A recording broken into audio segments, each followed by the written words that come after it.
Arrow India में बात 5th generation fighter jet की हो रही है, चाहे रूस से आया हुआ Su-57 हो या अमेरिका से आया हुआ F-35 हो। ऐसे में सबकी निगाहें एमका पर टिकी हुई हैं। ये प्रोटोटाइप जो आप देख रहे हैं, ये भारत में बन रहा 5th जनरेशन फाइटर जेट है एमका, जिसको यहाँ पर प्रदर्शित किया गया है। और अगर हम एमका की बात करते हैं तो एडवांस मीडियम कॉम्बैट एयरक्राफ्ट, इस तरह के भारत में बन रहे फाइटर जेट की बात करते हैं, जो 5वीं पीढ़ी का उन्नत multi role stealth fighter jet है। HAL और DRDO के सहयोग से इसे बनाया जा रहा है। स्टेल्थ डिजाइन इसकी है, जिसे आप देख सकते हैं कम रडार क्रॉस सेक्शन के साथ स्टेल्थ तकनीक से लैस है।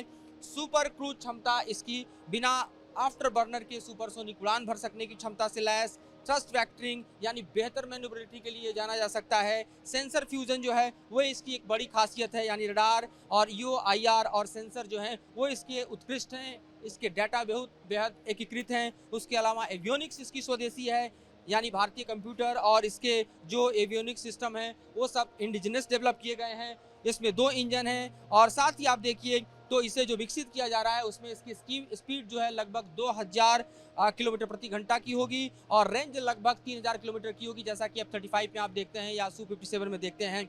हथियारों की क्षमता जो है वो तकरीबन 6500 किलोग्राम से लैस हो, इस और हवा से जमीन से मार करने वाली मिसाइल, लेजर गाइडेड बम इसमें हो, इस तरह की ताकत से लैस हो। यहाँ देखिए तो इसके हथियारों की श्रृंखला आप देख सकते हैं जो यहाँ पर आपको दिखाई दे रही है, जिसमें आपको यहाँ पर दरअसल दिखने वाले जो मेजर हथियार है उसमें 100 RCI दिखाई दे रहा है, अस्त्रा मार्क 2 दिखाई दे रहा है। और इस तरह से आप देखिए तो यहाँ पर मिल रहे जो हथियारों की श्रृंखला है वो बतलाने के लिए काफ़ी है कि किस तरह से दरअसल ये पूरा का पूरा जो विमान है वो अपनी ताकत से लैस हो रहा है और जाहिर तौर पर इन्हीं हथियारों की ताकत से ये आगे बढ़ता हुआ दिखाई दे रहा है। अगर हम सामने देखें तो यहाँ पर तारा 250 भी हमें दिखाई दे रहा है और इस तरह से अस्त्रा मार्क 2, इसके अलावा तारा और साथ ही आप देखिए तो 100, ये तीनों दरअसल हवा से जमीन पर मार करने वाले, हवा से हवा में मार करने वाले ऐसे मिसाइल सिस्टम हैं जिनके जरिए हम देख रहे हैं कि भारतीय वायुसेना को नई ताकत मिलने जा रही है।